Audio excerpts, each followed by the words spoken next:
S, ನಮ್ಮ ಅದ್ಭುತವಾದಂಥ ಏಕಲವ್ಯ ಮತ್ತು ಶ್ರೀಕಂಠ ಆನೆಯನ್ನು ಗಮನಿಸ್ತಾ ಇರ್ಬೋದು. ಜನರ ನಡುವೆ ಸೂಪರ್ ಆಗಿ ನಿಶಾನೆ ಆನೆಯಾಗಿ ಮತ್ತು ಪಟ್ಟದ ಆನೆಯಾಗಿ ಪೂಜೆ ಕೈಂಕರ್ಯಗಳಲ್ಲಿ ಭಾಗಿಯಾಗ್ತಾ ಇದ್ದಾವೆ. ಜನರಂತೂ ಫುಲ್ ಖುಷಿ ಆಗ್ತಾ ಇದ್ದಾರೆ. ಮತ್ತು ಒಂದು ಖಾಸಗಿ ದರ್ಬಾರ್ ಪೂಜೆಗಳಲ್ಲಿ ಮತ್ತು ನವರಾತ್ರಿ ಪೂಜೆಗಳಲ್ಲಿ ತುಂಬ ದಿವಸಗಳಿಂದ ಎಲ್ಲರೂ ಕೂಡ ಆಸೆ ಪಡ್ತಾ ಇದ್ರು ಶ್ರೀಕಂಠ ಬರಬೇಕು ಅಂತ. ಅದೇ ರೀತಿ ಶ್ರೀಕಂಠ ಬಂದಿದ್ದು ಆಗಿದೆ. ಪಟ್ಟದ ಆನೆಯಾಗಿ ಸೆಲೆಕ್ಟ್ ಆಗಿ ಪೂಜೆ ಕೈಂಕರ್ಯಗಳಲ್ಲಿ ಭಾಗವಹಿಸ್ತಾ ಇದ್ದಾನೆ. ಎಲ್ರಿಗೂ ಕೂಡ ಖುಷಿ ಇದೆ. ಲಾಸ್ಟ್ ಟೈಮ್ ಕಂಚನ್ ಮತ್ತು ಭೀಮ ಕೆಲಸವನ್ನು ನಿಭಾಯಿಸ್ತಿದ್ರು. ಈ ವರ್ಷ 2025ರ ದಸರಾ ಮಹೋತ್ಸವದ ಒಂದು ಪ್ರಯುಕ್ತ ನಿಶಾನೆಯನ್ನಾಗಿ ಏಕಲವ್ಯನನ್ನು ಸೆಲೆಕ್ಟ್ ಮಾಡ್ತಾರೆ. ಇನ್ನು ರಾಜ್ ಮತ್ತು ಪ್ರಮೋದ ದಿವ್ಯ ಅವರಿಗೆ ಶ್ರೀಕಂಠ ತುಂಬಾ ಇಷ್ಟ ಆಯಿತು. ಮತ್ತು ಫಸ್ಟ್ ಟೈಮ್ ಬಂದಿರುವಂಥ ಒಂದು ಕಾರಣ ಇದಕ್ಕೆ ಒಂದು ಪಟ್ಟದ ಆನೆಯನ್ನು ಒಂದು ಪಟ್ಟವನ್ನು ಕೊಡೋಣ ಎನ್ನುವಂಥ ಒಂದು ಕಾರಣಕ್ಕೆ ಶ್ರೀಕಂಠದನ್ನು ಸೆಲೆಕ್ಟ್ ಮಾಡ್ತಾರೆ. ಅದೇ ರೀತಿ ತುಂಬ ಚೆನ್ನಾಗಿರುವಂಥ ಆನೆ, ಸೌಮ್ಯ ಸ್ವಭಾವದ ಆನೆ. ಹಿಡಿಯೋಕ್ಕೂ ಮುಂಚೆ ಯಾವ ರೀತಿ ಡೇರ್ ಡೆವಿಲ್ ಆಗಿದೆ ಎಲ್ರಿಗೂ ಕೂಡ ಗೊತ್ತು. ಅರ್ಜುನ ಮತ್ತು ಅಭಿಮನ್ಯು ಜೊತೆ ಫೈಟ್ಗೆ ಬಿದ್ದಂಥ ಆನೆ. ಹಿಡಿಯೋಕ್ಕೂ ಕೂಡ ತುಂಬಾ ರೋಚಕತೆ ಕೂಡ ಇತ್ತು. ಸ್ವಂತ ಒಂದು ಆನೆ ಸುಮಾರೊಂದು 12 ವರ್ಷದ ಬಳಿಕ ದಸರಾಗೆ ಸೆಲೆಕ್ಟ್ ಆಗಿ ಬಂದಿದೆ. ಒಂದು ಖುಷಿಯ ವಿಚಾರ.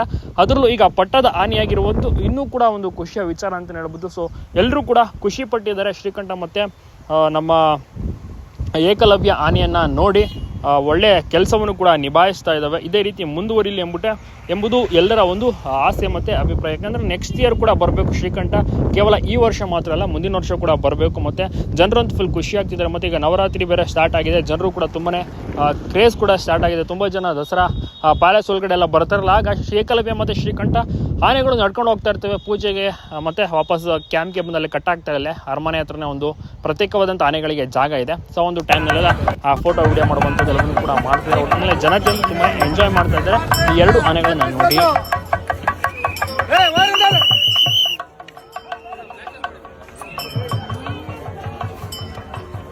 ಸೊ ರೀತಿ ಅಭಿಮನ್ಯುವನಿಗೆ ಒಳಗಡೆನೆ ರಿಹರ್ಸಲ್ ಕೂಡ ನೀಡ್ತಾ ಇದ್ದಾರೆ. ಪ್ರಾಕ್ಟೀಸ್ ಕೂಡ ತುಂಬಾ ಚೆನ್ನಾಗಿ ಭರ್ಜರಿಯಿಂದ ಸಾಕ್ತಿದೆ.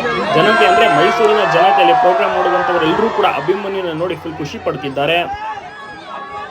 ಒಟ್ಟಿನಲ್ಲಿ ಸಂಭ್ರಮಾಚರಣೆ ಮನೆ ಮಾಡಿದ ಎಲ್ರಿಗೂ ಖುಷಿ ಇದೆ. ಸಖತ್ತಾಗಿ ಸ್ಟೇಜ್ಗಳು ಕೂಡ ರೆಡಿ ಆಗಿದ್ದಾವೆ. ಪರ್ಫಾರ್ಮೆನ್ಸ್ಗಳು ಕೂಡ ನಡೀತಿದೆ. ಪರ್ಫಾರ್ಮೆನ್ಸ್ಗಳ ನಡುವೆಯೂ ಕೂಡ ನಮ್ಮ ಆನೆಗಳು ತಾಲೀಮ್ನಲ್ಲಿ ಭಾಗಿಯಾಗ್ತದೆ. ಪ್ಯಾಲೇಸ್ ಒಳಗಡೆ ಗಮನಿಸ್ತಾ ಇರ್ಬೋದು. ಜನರಿಗಂತೂ ಫುಲ್ ಖುಷಿ. ಒಂದು ಕಡೆ ಪ್ರೋಗ್ರಾಮ್ಗಳನ್ನ ನೋಡುವಂಥದ್ದು, ಇನ್ನೊಂದು ಕಡೆ ಆನೆಗಳ ತಾಲೀಮನ್ನು ನೋಡೋದು. ಈ ಒಂದು ಭರ್ಜರಿಯ ಒಂದು ಜನರ ನಡುವೆಯೂ ಕೂಡ ಆನೆ ವಾಕಿಂಗ್ ಮಾಡ್ತಿದೆ.